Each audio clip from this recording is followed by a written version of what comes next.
अभी युवाचार्य भगवान आपके और हमारे बीच पधार चुके हैं। आइए आज का जो प्रवचन का विषय मुक्ति मिलती मैत्री भाव से, इस विषय पर आप और हम सभी सुनेंगे श्रवण संघ की आन बान शान हमारे युवाचार्य भगवान पूज्य श्री महेंद्र सिंह जी महाराज साहब से। युवाचार्य भगवान आज पर्वाधिराज पर्युषण का यह द्वितीय दिन, जिसमें आप और हम सभी जिनवाणी के द्वारा अपने हृदय को, अपने तन मन को पवित्र बनाने का पुरुषार्थ कर रहे हैं, चर्चा करेंगे।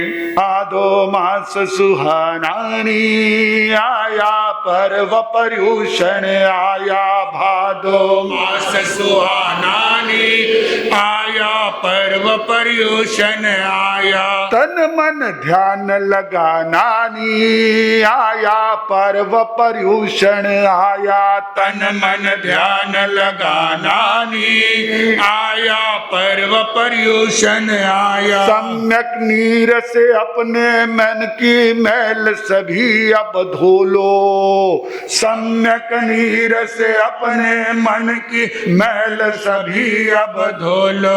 कर्मों ने से कब से जकड़ा है दुष्कर्मों को खोलो, कर्मों ने कब से जकड़ा है दुष्कर्मों को खोलो।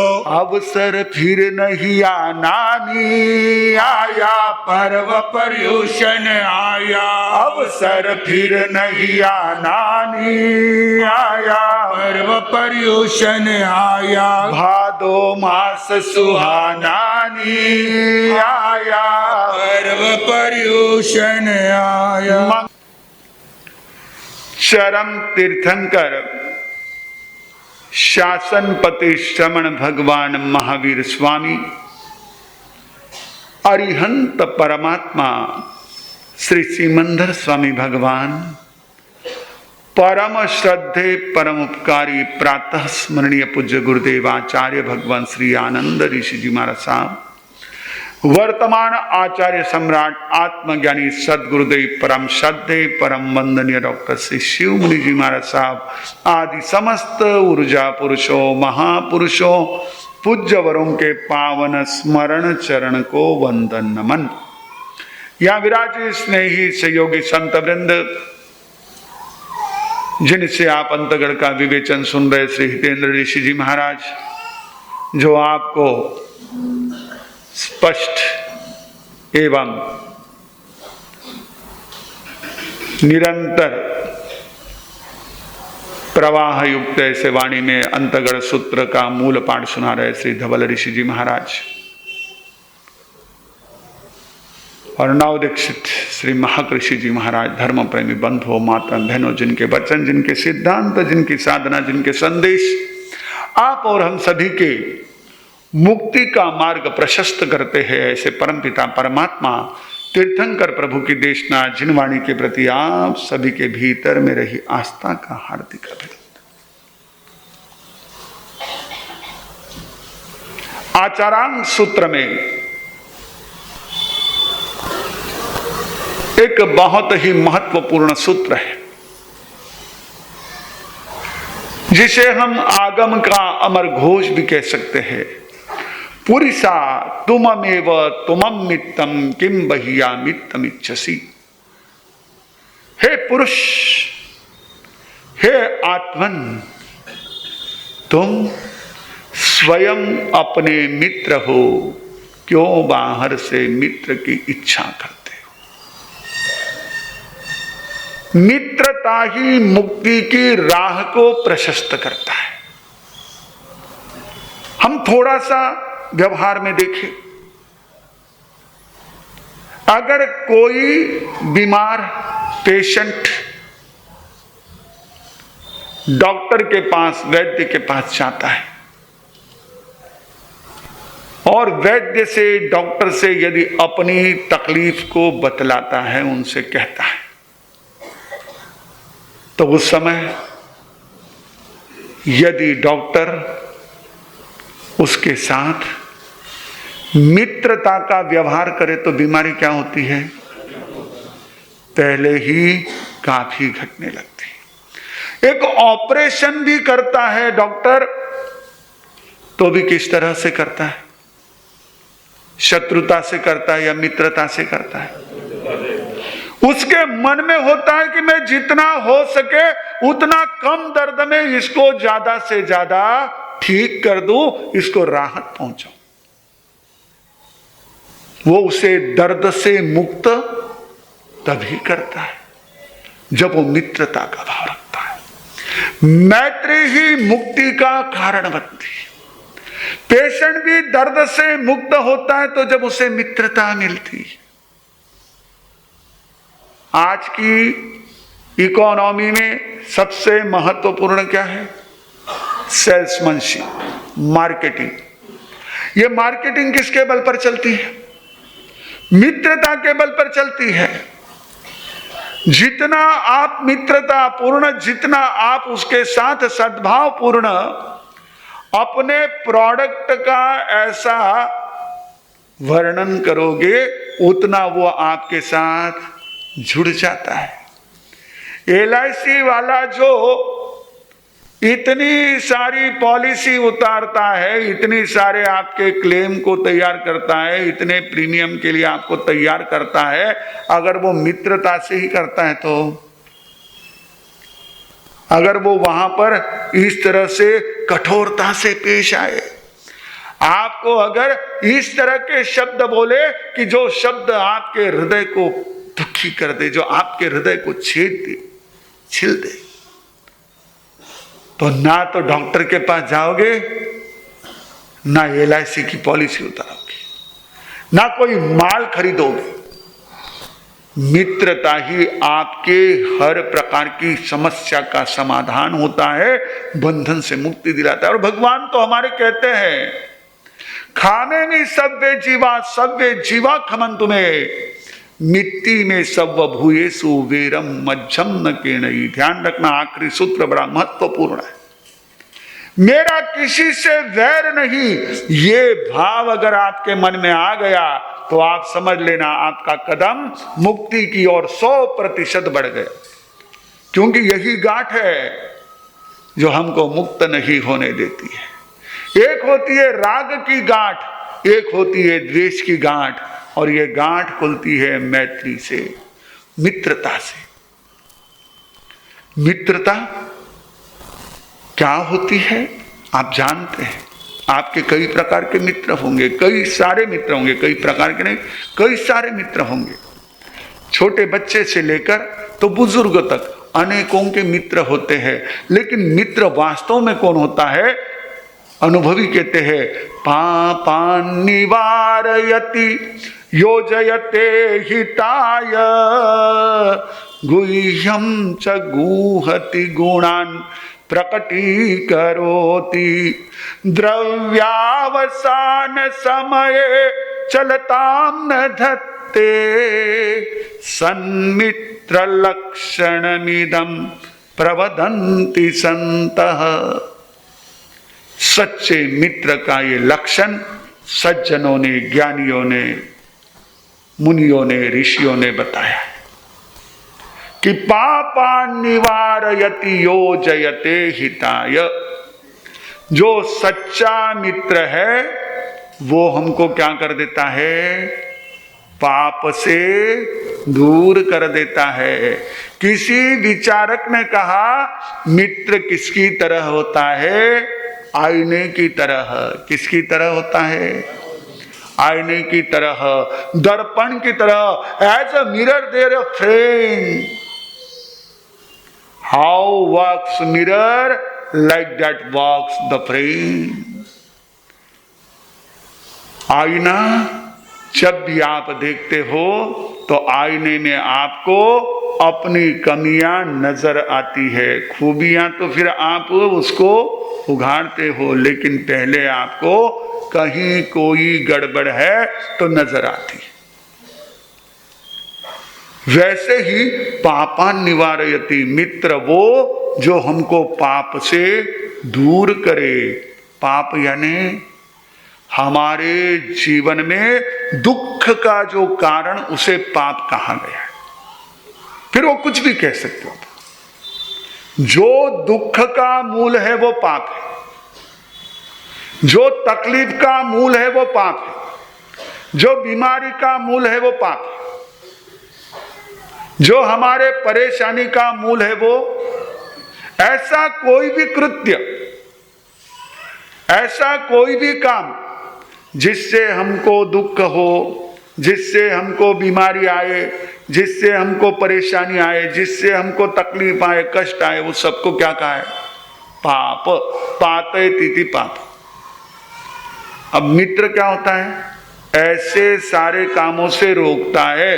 कभी अगर आपको ऐसा कोई अपने जीवन में व्यक्ति मिल जाए तो कभी उसको खोना मत, कभी उससे रूठना मत, कभी उससे नाराज मत होना, बल्कि सोच लेना कि मेरे जिंदगी का सबसे बड़ा अगर कोई ऐसा यह रत्न है, अनमोल रत्न है, तो ये मित्र है, ये व्यक्ति है। हो सकता है जब वो रोके उस समय में जैसे मां बेटे को रोकती है मोबाइल देखते समय, बुरा लगता है, बच्चा दुखी होता है, बच्चा नाराज होता है, लेकिन मां रोकती है।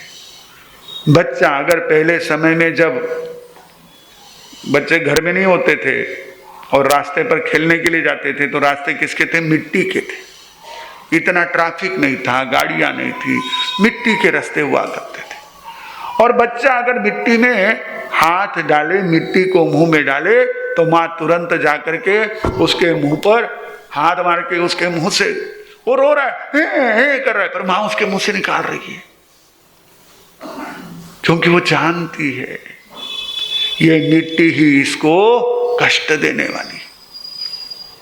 आजकल हमारी जागृत माताएं बड़ा ध्यान रखती है, बच्चों को हो सके वहां तक शक्कर देने से बचती है, क्योंकि अब उनको पता चला है, मेडिकल साइंस ने कहा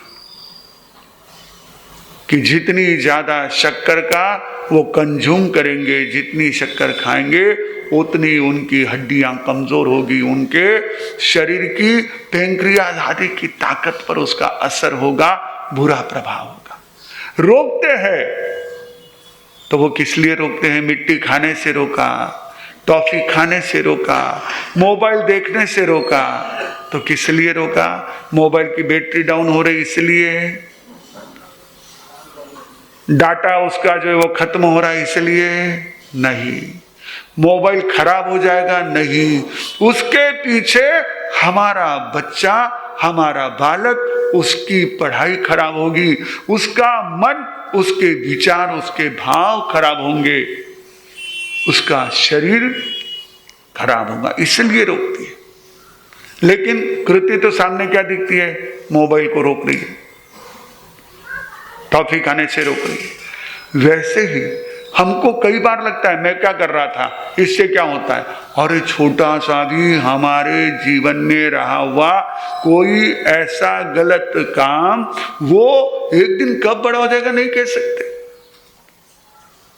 गुरुदेव ने अंतिम दिन 28 मार्च को जब 11 से 12 हमारा अलग अलग ग्रंथ का वाचन चलता था, तो मैं जो ग्रंथ पढ़ रहा था उस ग्रंथ को गुरुदेव सुन रहे थे, बैठे हुए थे, सुन रहे थे आंख मूंद करके। तो मैंने उस ग्रंथ को पढ़ा, उसका एक टॉपिक जो है, बड़ा सारा ग्रंथ था, पीएचडी का ग्रंथ था, तो मैं उसको पढ़ रहा था। तो उसके 2-3 पेज मैंने पढ़े। अब पढ़ना इसलिए था कि गुरुदेव को सुनाना था, वो हमारा नित्य क्रम था, हमको नहीं पता था कि ये आखिरी दिन हम गुरुदेव को सुना रहे, हम सुना रहे थे। मैं वहां पढ़ रहा था, गुरुदेव सुन रहे थे। तो वो जैसे वो सत्यनारायण की कथा पढ़ने वाला पढ़ता है, तो वो सामने वाले को नहीं समझता है, उसको समझता होगा, यहाँ सामने वाले को समझ रहा था। मैं तो केवल पढ़े जा रहा था, हालांकि बहुत स्पीड में नहीं था, नॉर्मली पढ़ रहा था, सिर्फ पढ़ रहा था। बच्चे जैसे टीवी के सामने देख करके लिखते हैं ना, तो वो किताब में से डायरी में उतार लेते, लेकिन दिमाग में नहीं उतारते, वैसे ही पढ़ रहा था मैं। जब मैंने समय हो गया, गुरुदेव को कहा अलम, अलम यानी बस, संस्कृत में अलम बाढ़म कहते हैं। तो मैंने पूछा अलम, गुरुदेव ने इशारे से पूछा क्या पढ़ा? अब मेरी हालत खराब। पढ़ा तो था लेकिन पढ़ते समय में उपयोग नहीं लगाया था। द्रव्य वाचन, भाव वाचन नहीं था। जैसे कईयों का होता है, मोबाइल देखते देखते कई बार वो कई चीजों को कर लेते हैं, काम तो हो जाता है, माला गिनते गिनते विचारों में खो जाते हैं, माला तो हो जाती है, पूरी कब हुई ध्यान में नहीं आता। जब वो शिखर हाथ में आता है तो मेरुमणि हाथ में आता है तो ध्यान में आता है कि माला हो। वैसे ही मैं जब पूरा हुआ तब ध्यान में, गुरुदेव ने पूछा तो फिर उतना तो था ही, सरसरी नजर से पढ़ा। तो जो गुरुदेव ने पूछा वो बड़ा महत्वपूर्ण विषय था कि हमारे यहां विशेषावश्यक भाष्य में और बौद्ध ग्रंथ त्रिपिटक में समान रूप से यह वर्णन आता है कि हमारी कषाय, सांप का बच्चा, अग्नि का कण और अग्नि की चिंगारी और कर्जा, ये छोटे हो तो भी छोटा नहीं जानना, ये जरा से भी हो तो भी भारी होते हैं, जब बड़े हो जाते हैं तो संभल नहीं पाते हैं।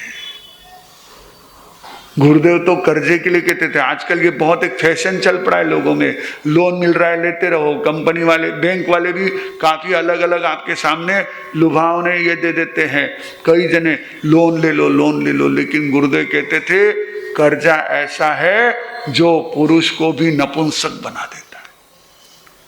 और तुम्हारा व्यवसाय तो सिर्फ 8 घंटे 10 घंटे 12 घंटे चलता है प्रतिष्ठान हो तो, लेकिन कर्ज लिया हुआ उसका ब्याज 2400 घंटे चलता है।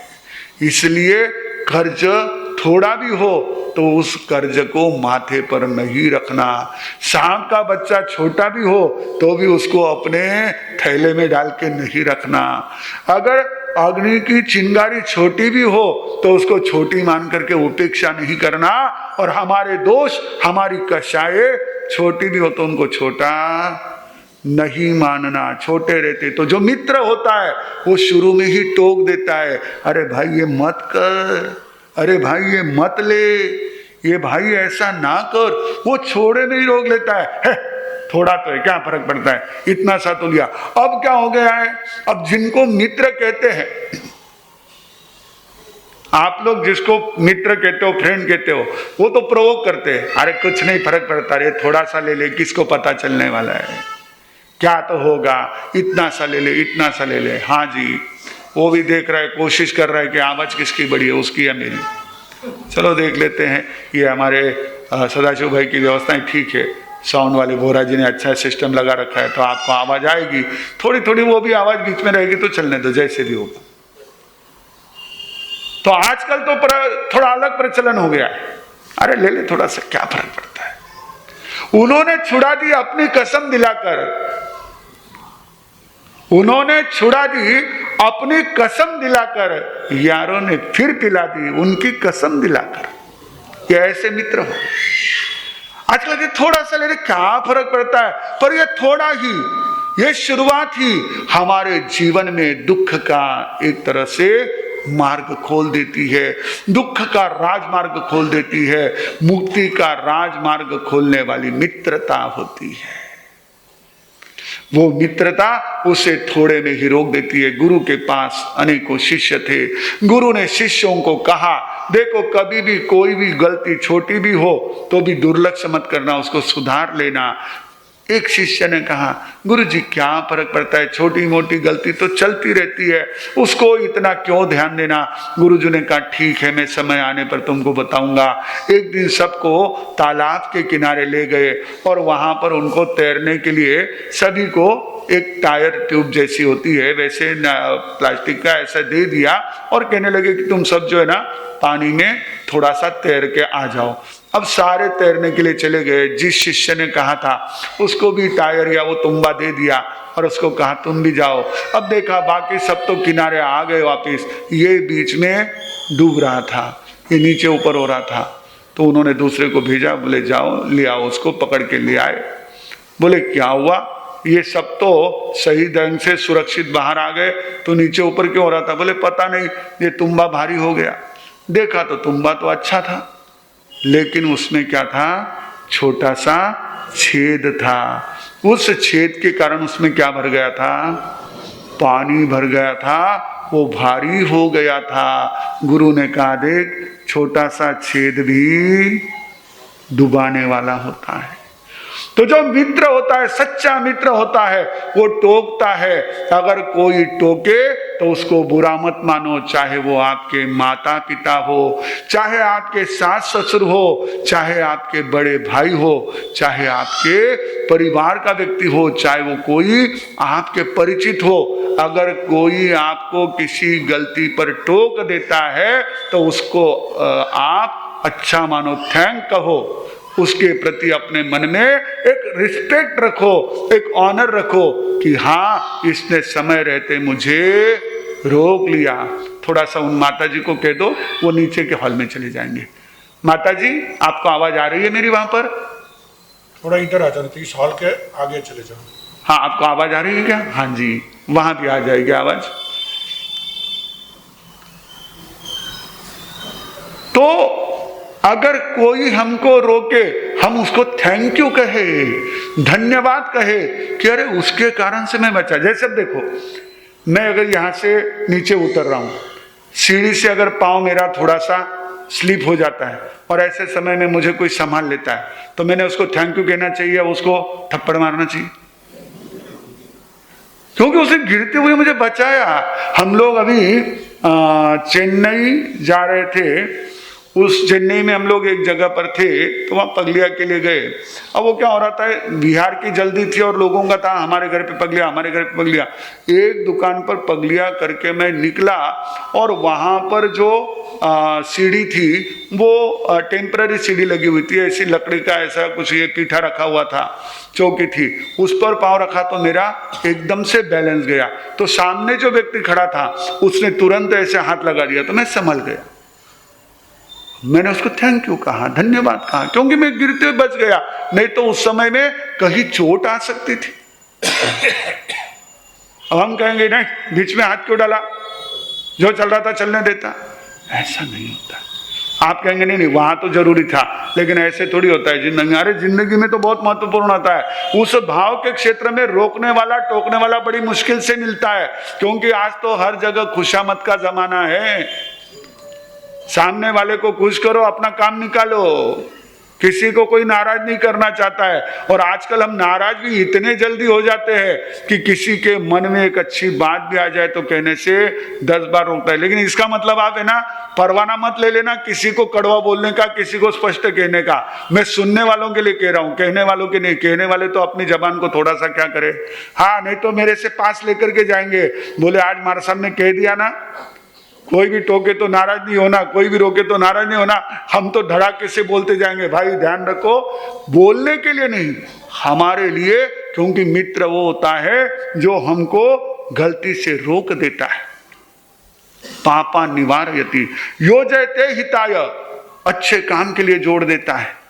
जिसने आज आपको यहां आने की अगर प्रेरणा दी है, कल नहीं आए थे लेकिन कहा कि नहीं आज तो चलना ही पड़ेगा, पर्यूषण का दूसरा दिन है और महाराज साहब के व्याख्यान हमको 8 दिन में सुनना ही है। जिसने आपको लाया उसको धन्यवाद देना, क्योंकि उसने आपको अच्छी प्रेरणा दी। हम जो हमको अच्छे काम में जोड़े, कहीं कोई अच्छा काम हो रहा है, जैसे हमारी बहनें होती है, तुरंत एक दूसरे को फोन करके बोल देती, इधर सेल लगा हुआ है, माल अच्छा मिल रहा है, स्टॉक अच्छा है, चलो। वो तो खैर वो व्यवहार वाली बात है। हिताय, अच्छाई के लिए, जिसमें आपका हित है उसके लिए ठीक है। वो थोड़ा सा क्या हो सकता है, आपको टेस्टी नहीं लगे। जैसे हमारी माताएं अपने बेटों को, अपने परिवार वालों को भोजन कराती है, हो सकता है आपको उतना स्वाद न आए जितना स्वाद हाँ बाहर खाने वाले पदार्थों में मिले। अब वो चाहे बाहर खाओ या घर पे खाओ। अभी किसी को पचकान दे दिए, बाहर नहीं खाना, बोले मार साहब घर पे मंगा के तो खा सकते। हे भगवान, अब इनको ये सुविधा आ गई तो ये कहते हम घर पे मंगा के, अरे बाहर का नहीं खाना, क्योंकि जो घर पे बन रहा है वो शायद हो सकता है स्वाद कम है, क्योंकि उन्होंने मात्रा में ही नमक मिर्च डाला होगा। आप बाहर जो भी खाओगे उससे तो आपको स्वाद नहीं आएगा, तो वापस कैसे खाओगे? इसलिए क्या होता है, वो अधिक मसाले का उपयोग कर सकता है। एक इसकी सिस्टम जो हमने समझी है, मैं आपको बताऊं, हमारा काम नहीं पड़ा ज्यादा रसोई वसोई का, पर एक बात जो समझना, ध्यान रखना, जो तीखा ज्यादा होता है उसमें नमक ज्यादा डालना पड़ता है। तीखे को ज्यादा तीखा न लगे इसके लिए क्या डाला जाता है, उसमें नमक डाला जाता है। तो ये जो नमक डाला जाता है ना, ये ज्यादा नमक हमारे शरीर को नुकसान पहुंचाने वाला रहता है। तो ये प्रमाण में बनाते हैं हर चीज को, हो सके वहां तक इनकी कोशिश रहती है कि आपको अच्छे से अच्छी चीजें जो हेल्दी भी हो और टेस्टी भी हो, ऐसी चीजें खिलाई जाए। तो ये योजते हिताय। अब ये भी आपकी बातों में आकर के कई बार क्या करती है, नहीं पचे टाबरानी योज भाव तो कई करा, पचे पाव भाजी तो हर 4 दिन में बनाते जा रहे हैं, और वो भाजी भी वो पाव भी दोनों हमारे पेट को एक तरह से क्या कर रहे हैं। पर अब ठीक है, इनकी भी मजबूरियां रहती है। हमको बंधु लोग भी कहते हैं, हमारी माताएं बहनें भी कहती है कि क्या करे मानो साहब, फिर नहीं घर पे बनाए तो बाजार में जाकर के खाते हैं, उससे तो ठीक है ना घर पे बनाए। ओके, कोई प्रॉब्लम नहीं, मैं किसी चीज को मना नहीं कर रहा हूं, लेकिन यदि आपको अच्छी चीजें बनाकर खिलाई जा रही है तो नाराज नहीं होना, समझना कि इनके मन में हमारे प्रति सद्भावना है, सो दे आर डूइंग इट। मैं बच्चों को कहता हूं, अगर तुमको माँ के हाथ की रोटी मिलती है तो एंजॉय इट। ब्रेड पाव तो बटर तुमको खाने के लिए जिंदगी पड़ी है, टोस्ट बटर पाव तुम कहीं भी जाओ खा सकते हो। माँ के हाथ की रोटी, घर की रोटी तुमको घर पे ही मिलेगी। पिज्जा तुम कहीं भी मंगा सकते हो, दुनिया के किसी भी कोने में बैठकर मंगा सकते हो। बर्गर कहीं भी मंगा सकते हो, सैंडविच कहीं भी मंगा सकते हो, रोटी मंगा सकते हो। अगर आपका कोई बेटा, आपका कोई परिवार का व्यक्ति विदेश में पढ़ता है और उसको याद आती है कि मम्मी आपके हाथ की सब्जी रोटी मुझे खानी है, क्या आप यहां से कुरियर कर सकते हो, उसको भेज सकते हो? नहीं भेज सकते। और भेजनी भी पड़ी तो सब प्रिजर्वेटिव वगैरह डाल करके उसको पैक करके, और फिर वहां जाने तक तो उसका पूरा खुदा हो जाए, सारा टेस्ट बदल जाए। नहीं दे सकते। वो कहां मिलेगा? योजते हिताय, जो हमको हित में जोड़े, हमारे गुरु होते हैं। हमको अगर कोई बात कहते हैं तो उससे हमको बुरा नहीं मानना चाहिए। योजते हिताय, वो अच्छे के लिए कहते हैं। हम यदि कहते भाई सामयिक के वेश में बैठो, हमको क्या फर्क पड़ता है, हमको क्या उससे होने वाला है? हमको कोई तुम्हारी फोटो खींच करके लोगों को बतानी है नहीं कि इतने लोगों ने हमारे प्रयोजन में सामयिक की करके, हमको कोई उसका शूटिंग करके तो भेजना नहीं है, हमको स्टेटस पर लगाना नहीं है। आप लोगों को तो भी हमारे साथ की फोटो स्टेटस पर लगानी होती है, हमको तो लगानी नहीं है। हमारा तो कहना क्या रहता है, भी चलो इस बहाने हमारी थोड़ी सी क्यों ना हो और अच्छी तरह से एकाग्रता से और अधिक हमारी बढ़िया ढंग से सामयिक हो जाए। योजते हिताय। हम कहते व्याख्यान में, हमारा क्या मतलब है? हमको थोड़ी है कि नहीं नहीं इतना सारा ये रहेगा तो मुझे जोश आएगा। नहीं, हमने तो उस दिन अध्यक्ष जी बैठे थे, तब हमने कहा 5000 लोग हो तो भी हमको वही प्रवचन देने में आनंद आएगा, 50 हो तो भी, क्योंकि प्रवचन हमारा अपने लिए दे रहे हैं, हम स्वाध्याय के रूप में दे रहे। ये तो आप लोगों का प्रेम है जिनवाणी के प्रति, संतों के प्रति, अपने धर्म के प्रति, कि आप इतने प्यार से सुनने के लिए आ जाते हो। तो वेलकम, आओ तो हमारी ओर से स्वागत है, और जाओ तो भीड़ कम है, तो हमारा स्वागत है, कोई दिक्कत नहीं। लेकिन हमने अपने हित की बात कहे तो उसको बुरा नहीं मानना, क्योंकि अगर बुरा मान लिया, अब जैसे देखो बच्चे होते हैं, उनको अगर बीमारी है, इंजेक्शन के लिए डॉक्टर के पास लेके जाते हैं। अगर आपने कह दिया इंजेक्शन देवन ली जा रहा है, बच्चे आएंगे साथ में। अगर डॉक्टर ने उसके सामने इंजेक्शन निकाल दिया और वो इंजेक्शन उसने देख लिया, तो बच्चा तो रो रो करके पूरा क्लिनिक माथे पर लेगा। एक पेशेंट डॉक्टर के पास गया, डॉक्टर से पूछा, डॉक्टर साहब मेरा दांत बड़ा दर्द कर रहा है। डॉक्टर ने देखा, बोले दांत निकालना पड़ेगा। बोले कितना चार्जेस आएगा? वो जमाना थोड़ा अलग था, अब तो वो सब बातें 4 अंकों में होती है। उसने कहा 500 रुपया लगेगा, तो उसने कहा ठीक है डॉक्टर साहब कल आऊँगा, दांत उखाड़ लूँगा। जब वो आया तो उस समय 2-3 पेशेंट बैठे हुए थे। ये अंदर गया, डॉक्टर साहब ने उसको जैसे भी हो दांत उखाड़ा उसका। अब दांत उखाड़ते समय बहुत चिल्लाया, तो फिर जब दांत उखाड़ना हो गया तो फिर डॉक्टर को उसने कहा, तो डॉक्टर ने 2000 रुपये फीस बना दी। बोले डॉक्टर साहब आपने तो 500 लिखा था। बोले 500 ही दिए हैं, पर तेरी आवाज से 3 पेशेंट भाग गए, उनका भी चार्जेस तू ही दे दे, अब क्या करूंगा मैं। तो वो बच्चे हैं, अब वो इंजेक्शन देखेंगे तो भी चिल्लाएंगे। फिर क्या करते हैं आप, उसको जो है ना थोड़ा सा मन लगा करके, नहीं नहीं चलो चलो जाओ आपा, डॉक्टर साहब घुनी मिट्टी मिट्टी दवा दिला, ऐसा करके उसको बातें करके, डॉक्टर भी उसको है ना ज्यादा ये ना करके हंसी हंसाते हुए मुस्कुराते हुए धीरे से इंजेक्शन लगा देगा तो काम हो जाएगा। लेकिन इंजेक्शन तो लगाना ही पड़ेगा। अब डॉक्टर इंजेक्शन लगाता है तो वो कोई तकलीफ देने के लिए थोड़ी लगाता है। हम तो ऐसा वर्णन करते देव डॉक्टर उन्होंने डॉक्टर ने कही कर ला सुई दूला। उसको लगता है ऐसे जैसे ना मैं सामने वाले को ना सुई घोपूंगा। ऐसे नहीं होता। वो हित के लिए, वो इंजेक्शन भी देता है तो हित के लिए। हमारे यहाँ कोई बात कही जाती है तो हित के लिए, उससे नाराज नहीं होना। मित्र वही है जो हमको गलत काम से रोके और अच्छे काम के लिए प्रवृत्ति करे। कहीं अगर आप पार्टी में जा रहे हो, अगर कोई कह दे नहीं मैं तो पार्टी में नहीं आऊंगा लेकिन तूने भी नहीं जाना है, तो उससे बुरा मत मानना, क्योंकि गलत जगह पर जाने से हमारे मन में कभी भी गलत भाव जाग सकते हैं। बीच में एक आया था हमारे पास में विषय, जब हमारे यहाँ अधिवेशन वगैरह चल रहे थे, 2 अधिवेशन अपने हुए, उसमें विषय चल रहा था, तो कहने लगे हमारे साहब किटी पार्टी में जो आजकल बहने जाती है जाना चाहिए या नहीं।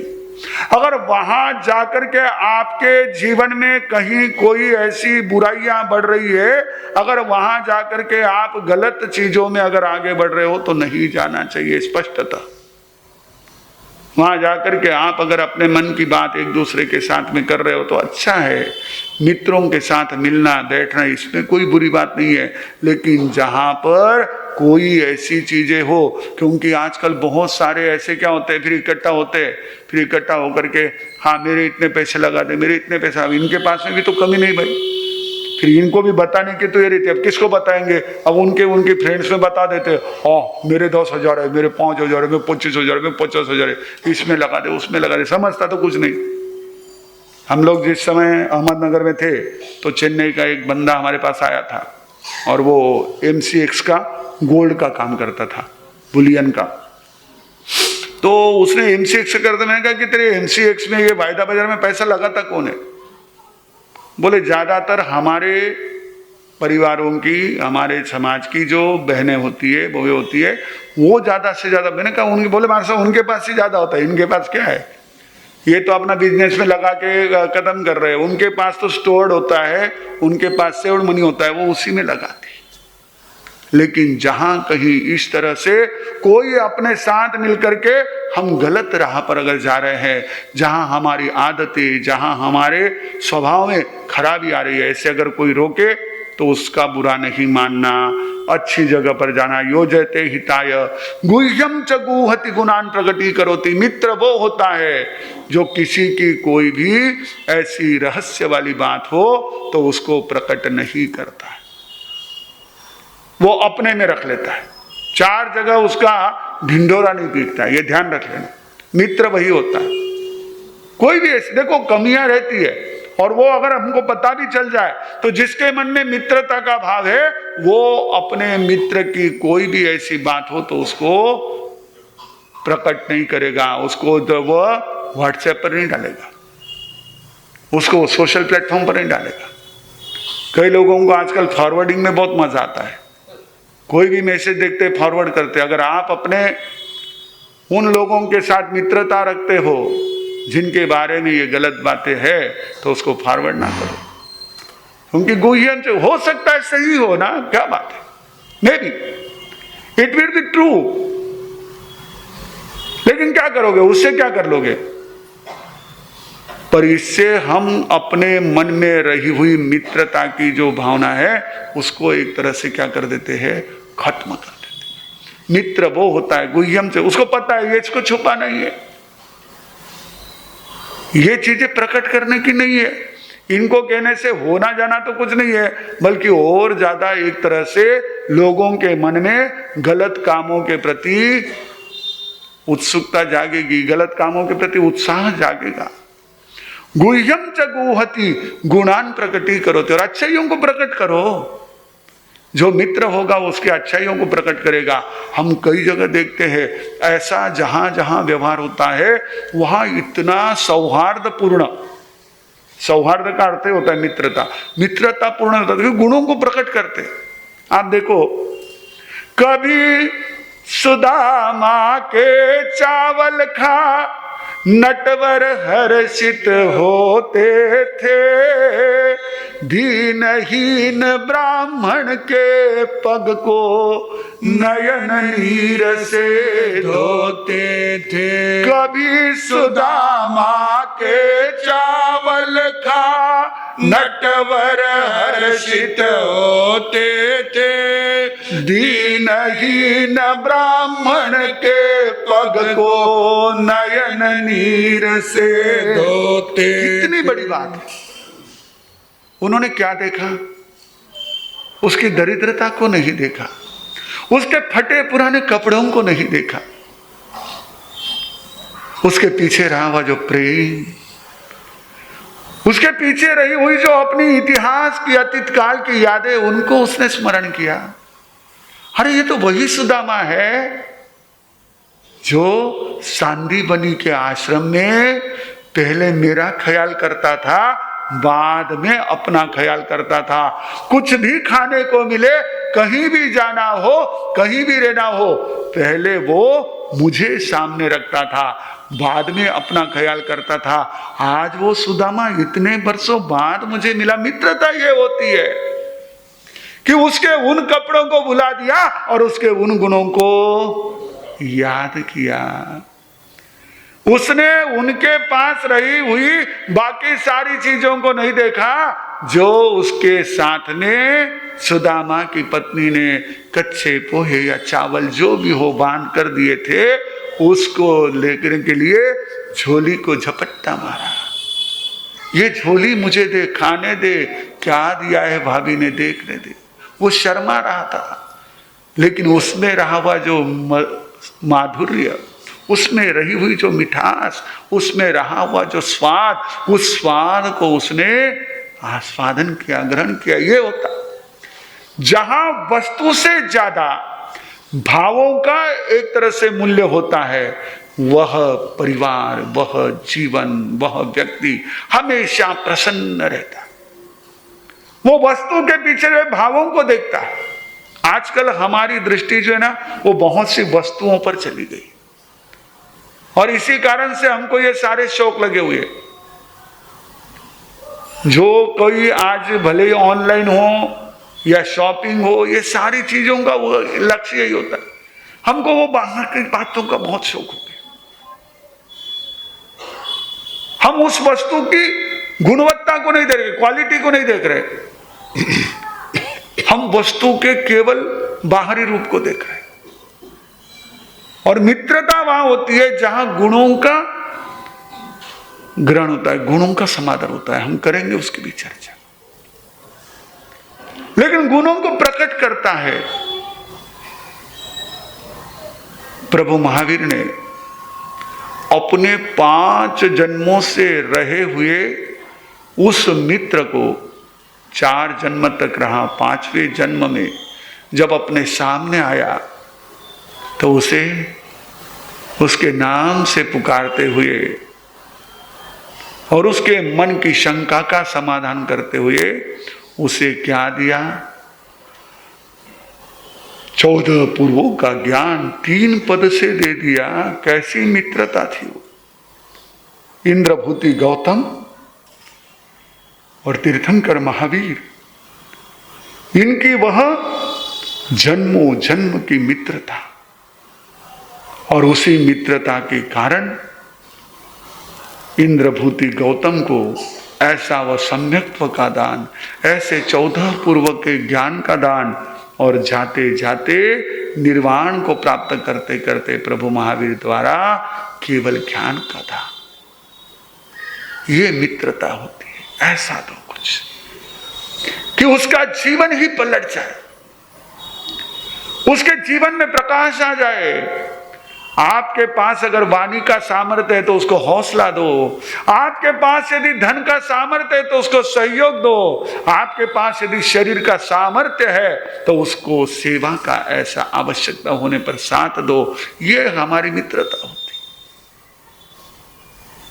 मित्रता का अर्थ यही होता है, हम सच्चे मित्र तभी बनेंगे। और यही मैत्री मुक्ति देने वाली। भगवान महावीर ने अपने मित्र को संसार से मुक्ति दिलाई। श्री कृष्ण ने सुदामा को 7 जन्मों की दरिद्रता से मुक्ति दिलाई। मित्रता वही होती जो मुक्ति देती है। मुक्ति उसे कहते हैं जहां अनिर्वचनीय और निर्बाध सुख है, without any interference, only enjoying, only blessing, only blessing. कोई उसमें जरा सा भी रुकावट ही नहीं। जैसे यदि समृद्धि महामार्ग पर गाड़ी जाती है, वहां पर कोई स्पीड ब्रेकर है? मुझे नहीं पता, कभी हमारा उधर से विहार हुआ नहीं और होने की संभावना भी नहीं। वो आपके लिए बना हुआ है, हमारे लिए तो अंदर का रास्ता है, आपके लिए वो रास्ता है, एक जगह से दूसरी जगह जाए। है कोई स्पीड ब्रेकर है? कभी गए समृद्धि महामार्ग पर आप? हाँ, है नहीं उस पर। वैसा ही मुक्ति का मार्ग है, वैसे ही मुक्ति है, वहां सुख ही सुख। और ऐसा सुख देने का सामर्थ्य मैत्री में।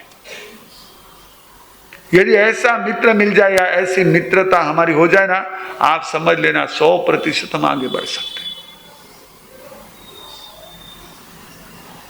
हमारी मित्रता सबसे पहले हमारे उपकारी माता पिता के साथ होनी चाहिए।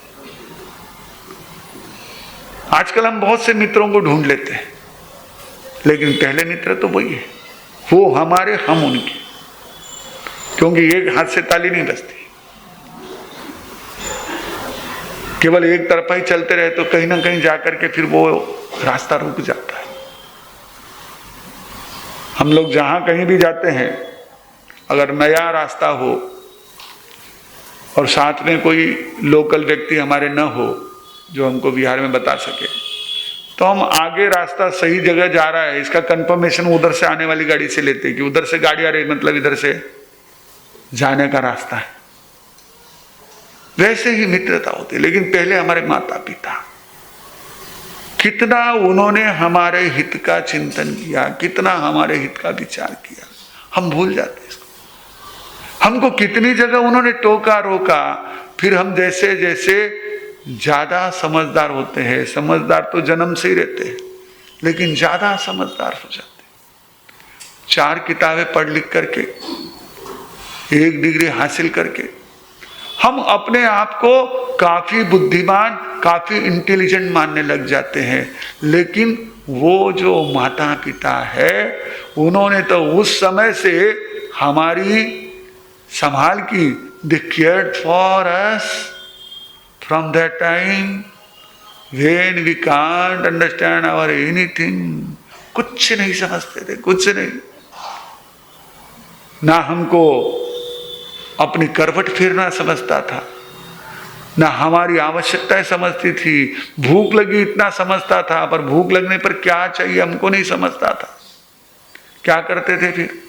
आप देखो छोटे बच्चों को, उनको भूख लगती है तो या तो चिल्लाएंगे, नहीं तो फिर रुमाल खा, ये मुंह में डाल, वो मुंह में डाल। उनको नहीं पता क्या खाना है। वो खिलाने वाली तो माँ होती है। अब भले ही मोबाइल दिखला के खिलाए, ये थोड़ा गड़बड़ है।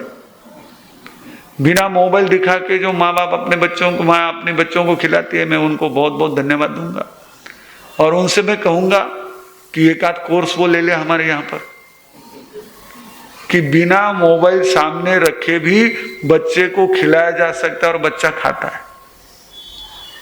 नहीं तो फिर हमारी पुरानी जो बुजुर्ग माताएं बहनें, उनके हम एक ना ऐसी कार्यशाला, वर्कशॉप उनके निर्देशन में ले। क्योंकि उस समय मोबाइल था नहीं, टीवी था नहीं, तो फिर बच्चे को कैसे खिलाती थी? आखिर आप और हम बड़े तो हुए ना, तो कैसे खिलाती थी हमको? क्या करती थी वो? हाउ दे वर फीडिंग अस? कहानियां सुना कर बोल रहे हैं। हाँ, तो वैसा कुछ हम भी कर सकते हैं ना। फिर उनका वर्कशॉप लेना, कौन सी कहानियां सुनाती थी, कैसे कहानी सुनाती थी, क्या करती थी, बच्चों को कैसे बहलाती थी। अब ये मोबाइल ने गड़बड़ कर दिया। फिर माँ बाप आते हमारे मन नहीं, मार साहब ये छोड़े को नहीं, घनों समझावा पर मानेज को नहीं। अब मानेज को नहीं तो क्या, इसको हमने पहले तो खिलाया वैसे ही।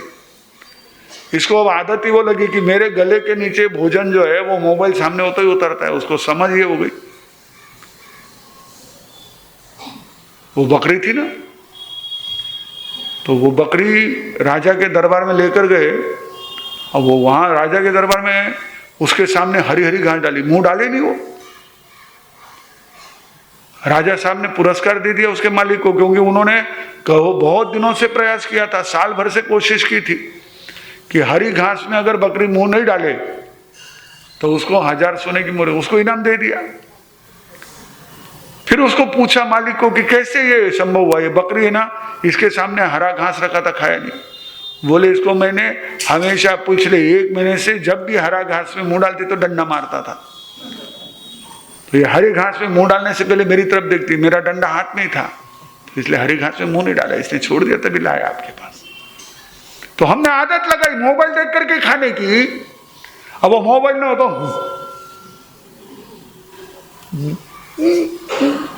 भूख तो लगी है पर मोबाइल नहीं है, उसको लगता मोबाइल चालू होगा तो मेरे गले के नीचे रोटी उतरेगी। उसको ये पता ही नहीं कि गले के नीचे रोटी मुंह से जब चबा लेते हैं तो उतर जाती है। उसके लिए मोबाइल टीवी की जरूरत नहीं है।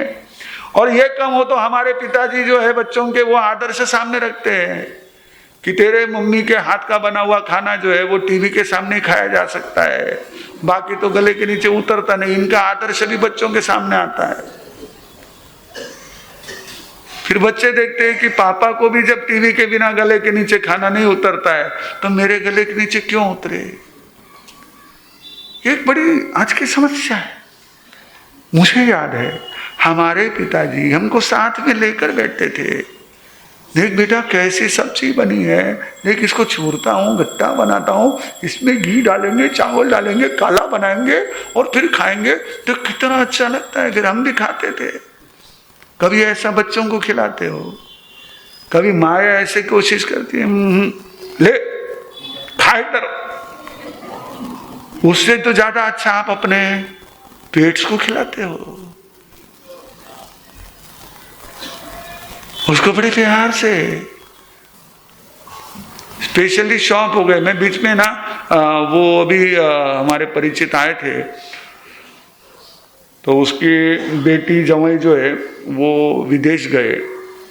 तो मैंने कहा कि बेटी नहीं, बेटा और बहू। तो मैंने कहा बहू को, उनकी बहू को पेट्स का बहुत शौक है। जब हम लोग उसको चेन्नई में मिले थे उनकी बहू को, तो उसने कहा कि महाराज साहब जब ये पेट्स कितने अच्छे होते हैं, मैं जब भी घर पे आती हूँ तो वो मेरा इंतजार करते हैं, जब तक मैं नहीं जाती हूँ तब तक वो इधर उधर घूमते रहते हैं, देखते रहते हैं, बहुत वो मुझे ये करते हैं, टेंशन करते हैं। सब हुआ, अब वो गए दोनों भी। अब घर में तीसरा कोई नहीं, वो दोनों ही रहते।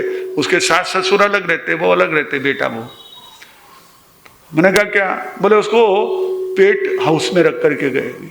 वो उनका भी लॉजिंग बोर्डिंग है, उनका भी ना वो जैसे छोटे बच्चों का होता है ना वैसे उसको रख दिया। अब माँ बाप दोनों भी सर्विस में जाते हैं, जॉब करते हैं, तो उनको जैसे किस में रखते हैं, वो पालना घर या पे वो जो होता है, वैसे बच्चों के वो कुत्तों के लिए भी हो गया पेट हाउस। अब वही सेम। देखो अब आप किसको पाल रहे, किसको पोस रहे, किसको संभाल रहे। इसलिए जो बच्चे अपने माँ बाप के हाथ से खाना खाते हैं, जिन बच्चों को माँ बाप लाड लड़ाते हैं, उनसे पुण्यशाली भाग्यशाली कोई नहीं है। नहीं तो बच्चों का लाड सारा जो है वो उनको मिल रहा है। देख लो, जिनको बच्चे नहीं है या जिनको बच्चे नहीं चाहिए वो वही कर रहे हैं। अब आदमी है, प्रेम के बिना तो रह नहीं सकता है। अब बच्चों पर प्रेम करता है, लेकिन बच्चे जो है वो नहीं मानते हैं। उनको माँ बाप से भी ज्यादा दूसरे अच्छे लगते हैं। माँ बाप ने कहा तो नहीं मानेंगे, लेकिन अगर औरों ने कह दिया तो हाँ ठीक है ना, कोई बात नहीं है। फिर मम्मी पापा कहेंगे, माँ भी कहे तो हाँ थे तो क्या होता रहो, थे तो बोलता रहो। ऐसी नहीं, पहले उनसे मित्रता, फिर हमारे जो स्वजन है, हमारे भाई है, उनसे मित्रता। फिर हमारे जहाँ परिजन जो खून का रिश्ता नहीं है लेकिन जिनसे हमारा व्यवहार होता है उनके साथ मित्रता, और हमारे सबसे उपकारी ऐसे गुरु होते हैं उनसे यदि हम मित्रता रखते हैं, उनसे मित्रता करते हैं या उनकी मैत्री हमको मिलती है तो हमसे भाग्यशाली कोई नहीं। हम उनके साथ में सद्भाव का व्यवहार रखें और वो कभी रोके टोके किसी बात को कहे तो अच्छी बात को मना ना करे, किसी बात को टोके तो उसका बुरा ना माने। टोक दिया तो रुक गया, कोई दिक्कत नहीं, ठीक है, नहीं अभी नहीं तो कोई बात नहीं, मना कर दिया ना नहीं जाऊंगा। और वो मालूम है वो न्यायाधीश थे, जज थे, और उनको अंग्रेज सरकार ने विदेश में आगे की पढ़ाई के लिए भेजने की इच्छा की। माँ के पास गए, माँ ने कहा कि बेटा अपने को विदेश नहीं जाना। उन्होंने जाकर के वहां बोल दिया कि मैं विदेश नहीं जाऊंगा, माँ की परमिशन नहीं है। बोले आपको सस्पेंड कर देंगे। बोले चलेगा लेकिन माँ की आज्ञा को मैं, ऐसी होती है। इतना तो चाहिए समर्पण। नहीं मैंने तो जाऊंगा चाहिए, मैं तो जाऊंगा चाहिए, जहां बात नहीं करा। हम यदि अपने माता पिता, अपने स्वजन, अपने परिजन, अपने गुरुजन, इनके प्रति अपनी मित्रता का भाव और उनके मन में जो हमारे प्रति हित का भाव है उसको समझ लेते हैं तो यही मैत्री हमको मुक्ति का मार्ग देगी, दुखों से मुक्त करेगी, जन्म मरण के चक्र से मुक्त करेगी। परमात्मा के जो हमारे प्रति रहे हुए उपकार है उन उपकारों को स्मरण करके यदि हम आगे बढ़ते हैं तो निश्चित रूप से हमारा मुक्ति मार्ग जो है वो सहज सरल हो सकता है। इन्हीं मंगल भावों के साथ नमो अरिहंताणम, नमो सिद्धाणम, नमो आर्याणम, नमो धनम, नमो लोये सब साहुणम। गुरुदेव की आज्ञा से चत्तारी मंगलम अरिहंता मंगलम, सिद्धा मंगलम, साफु मंगलम, केवली पनत्तो धमो मंगलम। चत्तारी लोगुत्तमा, अरिहंता लोगुत्तमा, सिद्धा लोगुत्तमा, साफु लोगुत्तमा, केवली पनत्तो धमो लोगुत्तमो। चत्तारी शरणं पवज्जामि, अरिहंते शरणं पवज्जामि, सिद्धे शरणं पवज्जामि, साफु शरणं पवज्जामि, केवली पनत्तं धम्मं शरणं पवज्जामि। चार मंगलिक, चार उत्तम, चार शरणा, दुख हरणा, सुख करना, और शरण नहीं कोई, जो भव्य प्राणी आदरे तो अक्षय अमर पद।